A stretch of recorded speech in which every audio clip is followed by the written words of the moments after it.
Just fucking do it. Subscribe now. No, they're the boards that he starts with the boards they have, sometimes, and then he replaces them when and if needed. And if they don't have boards and they only have an owner, he puts in boards and he makes them accountable, responsible, and he gives them part of the equity of the subsidiary they're managing. And you know, it's working. You know, to say terrific is an understatement. And and you know, he works like a dog. But almost all the guys that have hit it for six or grand slam home run work like a dog.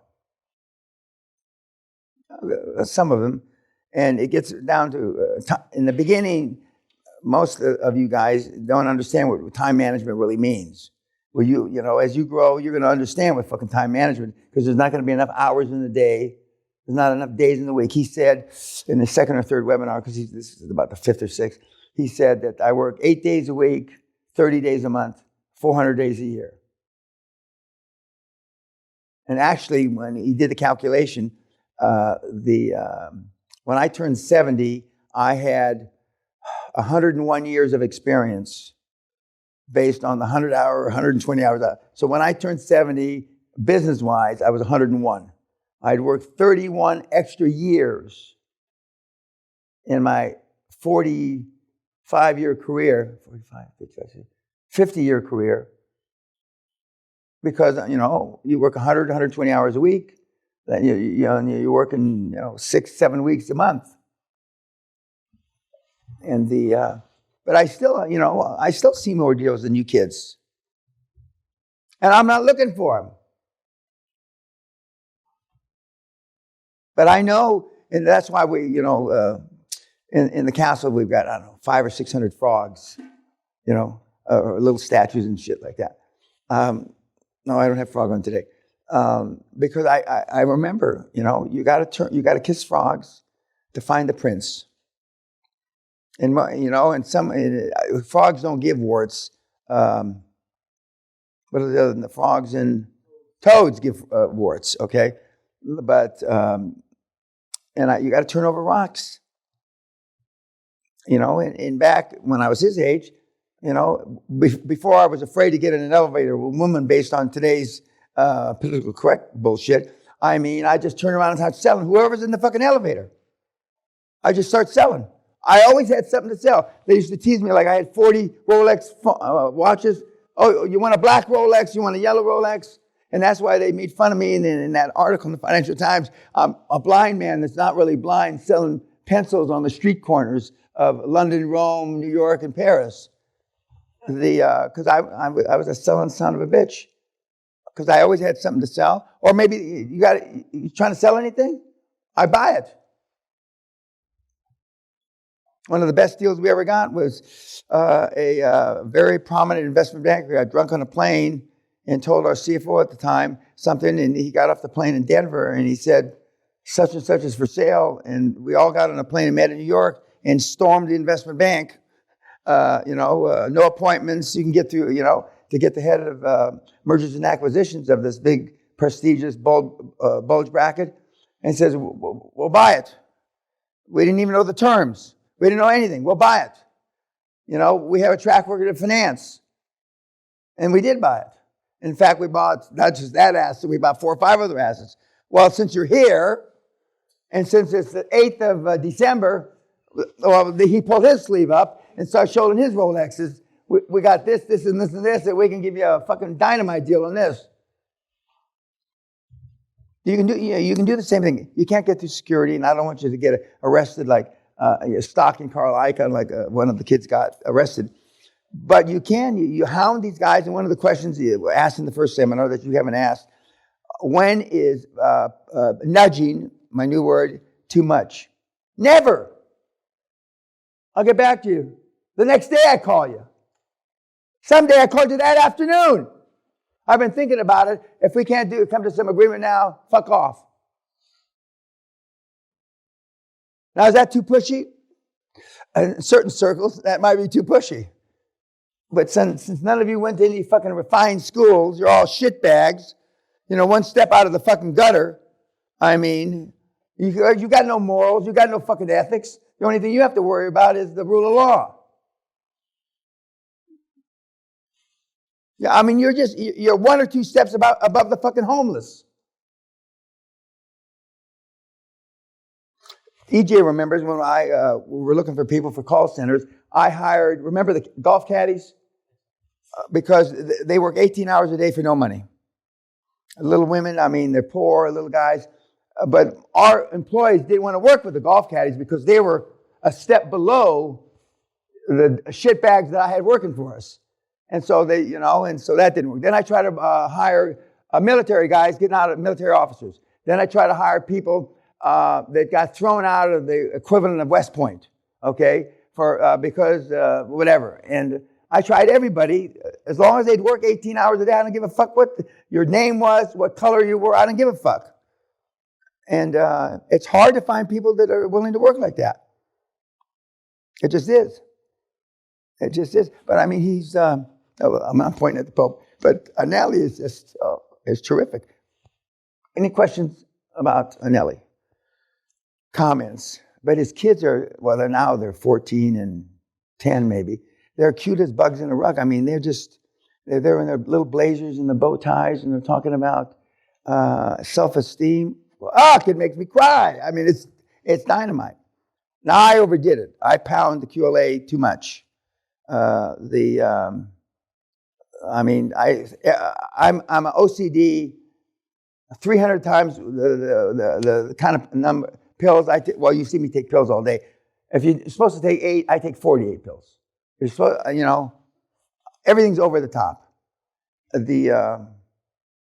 And the kids, even my generation kids, I mean, I shoved the shit down their fucking throat or up their ass. I didn't give a fuck. And the last thing I wanted to hear is their fucking opinion. And to this day, the last thing I need is your fucking opinions or anybody's opinions. And so, my kids don't love me. They respect me. There's a big difference. Got to make an appointment to talk to me. Just imagine for those of you that have kids.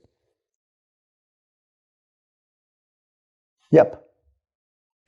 So on the topic of family, when his wife presented him the divorce papers, was he of any considerable net worth? Had he done it? Yeah. It was about halfway through, as they say on London Road, his journey. He had already made 100 million, 150 million.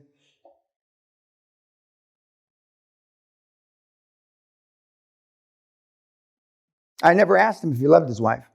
I'm not interested. I don't give a shit. I never asked him if he loved his kids. Couldn't fucking care less. There's some guys that are just putting up numbers for me. I love that. So to the extent that you put up fucking numbers, I loves you. That's my focus now until I'm dead. And I'm already pissed off because it took me 24 years instead of 10 years. But now we added $1.5 trillion since NEOM. Because big numbers beget big numbers. And so, and you saw a much different personality, Klaus, than myself. Much different. He's a politician, a diplomat. And I'm anything but that. Comments about Anelli. And he's doing it, that's 3 weeks old. 20-some days old. 21st of November, just last month. And at that seminar, we had two of Simon Voss's, his baby sister and one of his kid brothers were here. And the market's there. And it's not just there. I've got a couple guys in South America. I've got a couple guys in Mexico doing the same thing. That aren't interested in the publicity because, you get kidnapped in certain parts of the world. He doesn't give a shit about the publicity.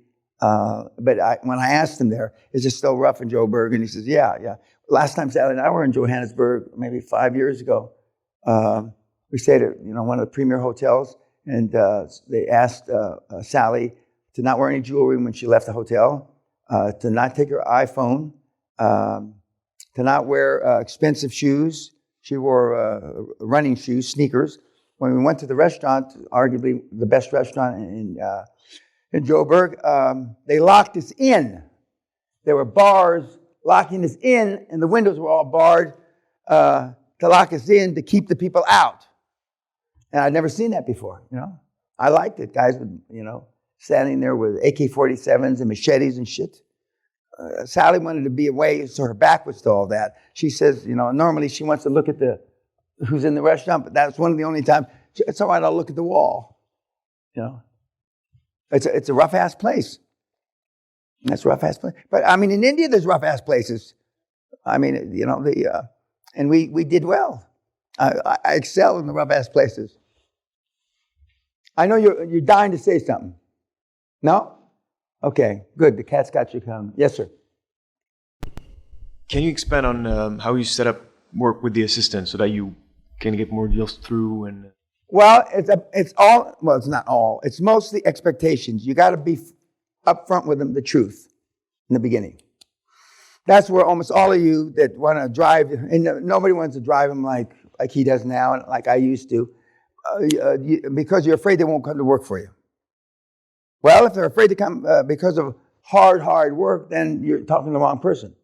And to use recruiters, we used a recruiter to hire somebody here recently, and the recruiter, the senior recruiter was telling the junior recruiters they were having trouble getting the right people, and the senior recruiter said, we're trying to sell them to come to work for the Peña organization. Okay? You're giving them too much information. Because then they won't come to work because, if I'm going to have a meeting at Sunday at 2 o'clock, I have a fucking meeting at Sunday at 2 o'clock. I don't give a fuck what your plans are. That's the least, that's the least of my problem. I swear to you, we have had meetings, guys with meetings, push, honey, push, while the wife's in labor. As God is my witness, that's true. Now, that sounds harsh to most people. But I know guys that are worse than me. Remember, I was told 40 years ago, Dan, you're too fucking soft. If I'm soft, what are you? I'm not here by accident. Getting back to get the most, you got to tell them up front what the deal is. I used to recruit. If I'm going to hire 2 assistants, I'd have a room full of many people. Okay? Now, in their mind, well, this must be an exclusive deal. And then I have my lawyer here, one of my lawyers here. I'd have HR person here. And you know how there's a disclaimer when the seminar started? They read a disclaimer, except this disclaimer is like 5 pages long. We're not trying to insult anybody, this, that, and ethnicity, get it all out. But Mr. Peña will do all those things. So, if you come to the dance floor, get ready to mambo. That's what we're telling them. And then we hire individually, and he says, if you're here for a 40-hour work week, then you came to the wrong place, and you can be excused right now. 30, 40%, 50% will leave. So now the job just got more exclusive, kids. And I always pay over the market. One of the reasons I've been able to get away with this shit for 51 years is I always pay over the market. I have when I had no money. I always pay over the market.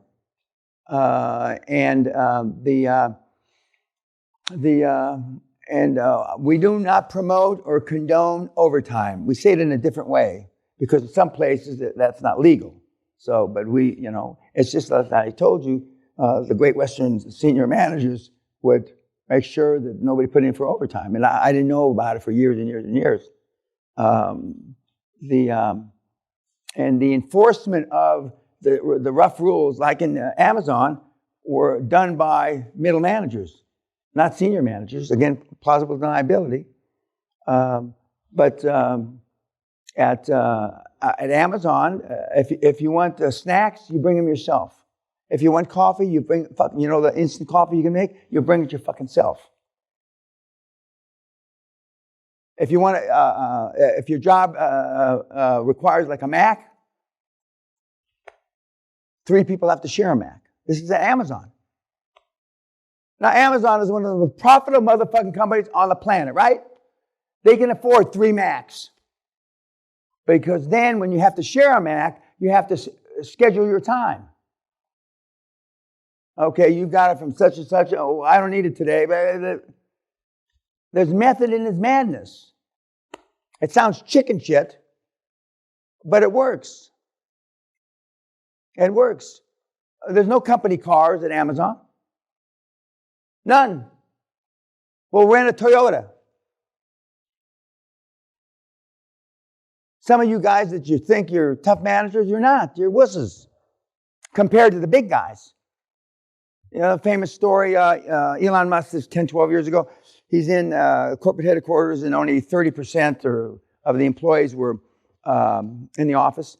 This is before he got the 2 grants from Obama, I might add. And he said, well, you can always spend time with your kids on the weekend when we're bankrupt. And I realize some of you can't say those words. I feel sorry for you. And then in 14 years, you'll go on Reddit, oh, QLA didn't work because I was a vagina. But you'll leave the vagina part out. Getting back to hiring kids at work, I like kids that have less experience in the workplace but are hungrier. A simple example. Back in the day, you could find administrative assistants, secretaries, executive secretaries that type between 120 and 140 words a minute. That was the top of the line. Mine could type 25 words a minute. Because if you typed 140 words a minute, you were a senior, hoity-toity, you wouldn't take the shit that I put out. So I'll send you at night a typing class so you can go from 25 to 50. But I'm going to pay you like you can type 100 now.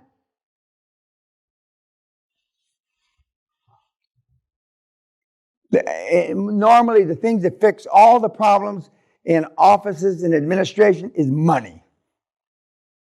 Now, I'm not saying to abuse anybody. I don't believe in that. But they'll take, hey, Lord ass, come here.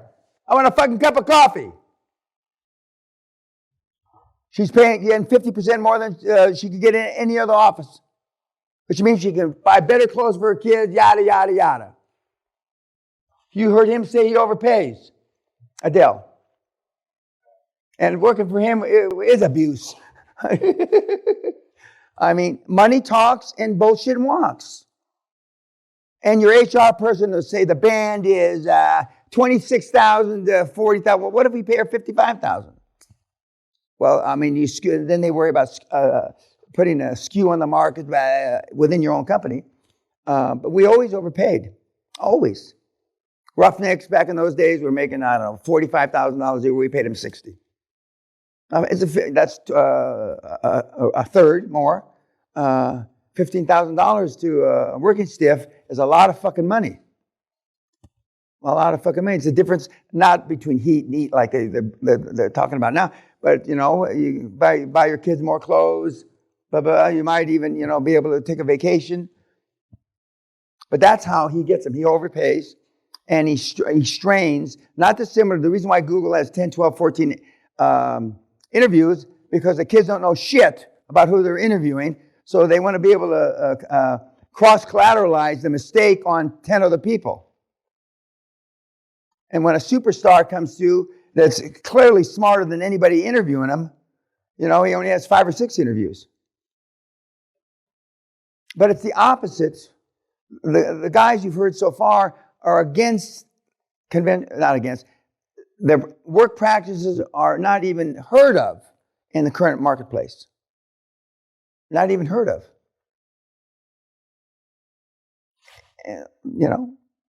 Steve Jobs used to work like a dog.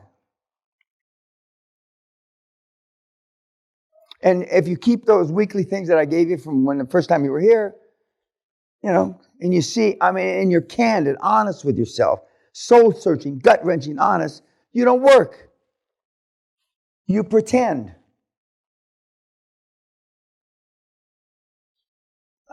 Sally can tell you, 100-hour week was a short week. I used to feel guilt.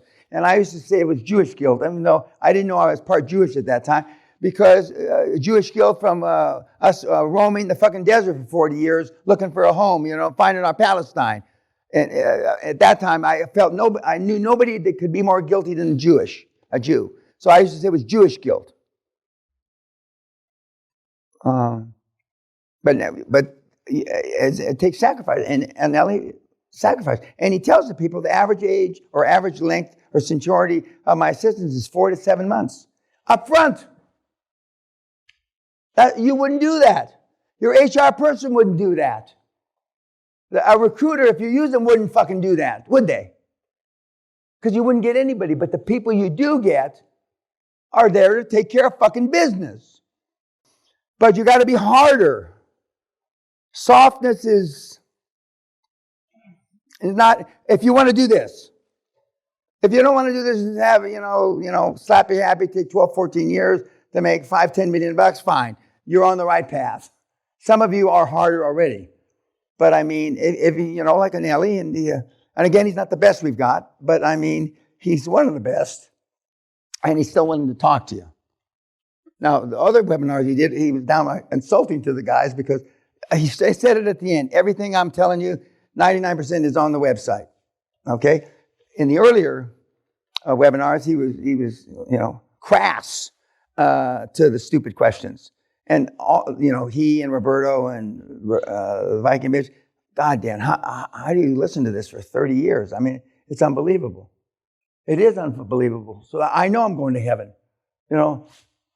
I know I'm going to heaven. I'm on a fucking rocket ship to heaven, just for all the shit that I've listened to for 29 and a half years. Comments about Anelli. He's a good role model. He's a great role model. And he's knocked the ball out of the park not once, not twice, not 100 times already. And he's still hungry. And when I put in the thing, you're going to do this till you die, he says, yeah.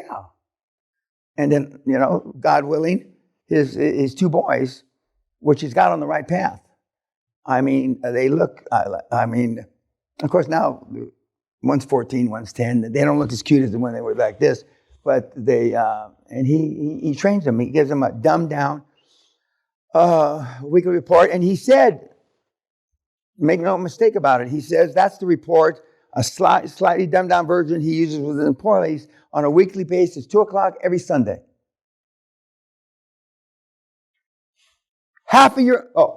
In some of your cases, all your employees will quit as soon as you send them that fucking email. I can pretty much guess. A third of your employees will quit, or all your employees will start looking for a new job. They may not quit because they have no means to pay their rent. I told you that when you're in the regular seminar. The report's for you, and to the extent that you really want to tighten up your employees, and none of your employees, nobody in here's got an employee that's going to keep track of every minute of the day, 7 days a week, 24 hours a day. You don't have an employee that does that. You can't find one. But some of the guys, like him, all their employees. And you wonder why they're so fucking successful. You wonder why they're so fucking successful. But it's the how you set up and you frame what they're responsible for. Now, I used to show them the report as part of the interviewing process. I had people get up and leave. But we weren't the fastest growing energy company in the fucking world. For 7 fucking years. We left blood in the streets. We left collateral damage, and that's the only fucking way you can do it. Not everybody's meant to be at the other end from running towards the gunfire. Only the fittest survive. And the closer you can get to that end of the continuum, the more successful you'll be. The more successful you'll be. And now he's a sweetheart. He's a sweetheart. He's lost about 20 pounds. He's down to about 5% body fat now. You work, and some of the weeks he works 140 hours. I never could get past 120. I'd poop out. I could go 2-3 days no sleep, but as I got older now, when I'm not giving seminars, I'm taking a nap in the afternoon. But my adrenaline goes, so I don't need that nap. But all these guys are, animals, and deals. When you start doing 2, 3, 4, 5 deals at a time, it's It's better than sex. I mean, it's a thrill that's beyond your comprehension. Sally doesn't like that part. Now that I'm 77, she says, you can say that. But, 25 years ago, she didn't like me saying that. It doesn't sound right that it's better than sex. Comments about Anelli? No comments? Well, it's almost 7. Sally's going to skin me. I got to go and pick her up and bring her here because we're going to be here in a few minutes. Okay, guys, we'll see you later.